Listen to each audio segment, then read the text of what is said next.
যতটুকু ধারণা করা হচ্ছিল তার চাইতেও বেশি আঘাত হেনেছে ঘূর্ণিঝড় ডেরে। বলা হচ্ছিল যে 90 মাইল প্রতি ঘন্টায় বাতাসের বেগ থাকবে, কিন্তু সেই 90 মাইল প্রতি ঘন্টার বাতাসের বেগ এখন 95 মাইল প্রতি ঘন্টার বাতাসের বেগে বইছে। মূলত আমরা যদি বলি যে একেবারে মিডল্যান্ড থেকে শুরু করে নর্থ ইংল্যান্ড, তারপরে ম্যানচেস্টার পার হয়ে স্কটল্যান্ড, ওয়েলস, এই পুরো এলাকা, নর্দার্ন আয়ারল্যান্ড, এই পুরো এলাকাটা জুড়ে রেড অ্যালার্ট চলছে।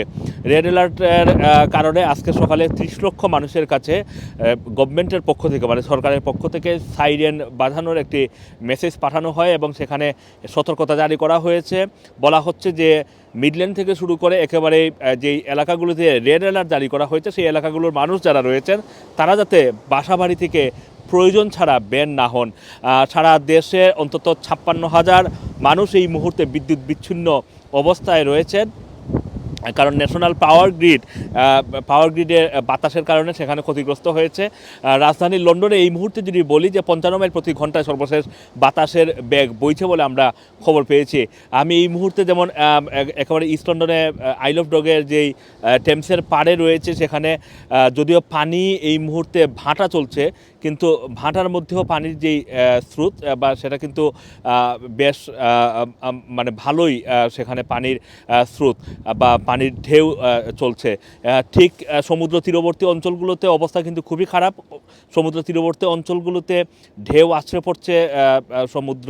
এবং আরেকটা জিনিস বলা হচ্ছে যে সেখানকার মানুষ যারা রয়েছেন তাদেরকে একেবারেই বাসা থেকে বের না হওয়ার পরামর্শ দেওয়া হয়েছে, কারণ যেই পরিমাণ ঢেউ আছড়ে পড়ছে সমুদ্র তীরবর্তী যেই রাস্তাগুলো রয়েছে সেখানে মানুষের জীবন আশঙ্কার মধ্যে পড়তে পারে।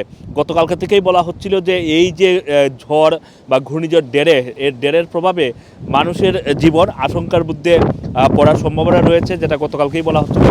এই কারণেই বারবারই সরকারের পক্ষ থেকে ডেঞ্জার ইন লাইফ, মানে মানুষের জীবনের জন্য বিপজ্জনক, এই মেসেজটি মানুষের কাছে পাঠানো হয়েছে। সারা দেশের বেশ কয়েকটি এয়ারপোর্টের ফ্লাইট ক্যান্সেল করা হয়েছে। আপনারা যেই এয়ারপোর্ট থেকে আজকে ফ্লাইট করার পরিকল্পনা ছিল, আপনারা আপনাদের লোকাল এয়ারপোর্টগুলোর সর্বশেষ পরিস্থিতিগুলো জেনে নেওয়ার চেষ্টা করবেন আপনারা অনলাইনের মাধ্যমে, এটাই পরামর্শ দেওয়া হয়েছে। এর পাশাপাশি আরেকটা গুরুত্বপূর্ণ বিষয় হচ্ছে ন্যাশনাল রেলের অনেকগুলো সার্ভিস আজকে বাতিল করা হয়েছে, অনেকগুলো সার্ভিস ডিলে রয়েছে। সুতরাং আজকে দিনে যারা ব্রিটেনের এক শহর থেকে অন্য শহরে দূরপাল্লার যাত্রার পরিকল্পনা করছিলেন তাদের জন্য পরামর্শ হচ্ছে যে আপনারা রেলওয়ের সর্বশেষ পরিস্থিতিগুলো জানার চেষ্টা করবেন। অনেক জায়গার মধ্যে আজকে গাছ পড়েছে।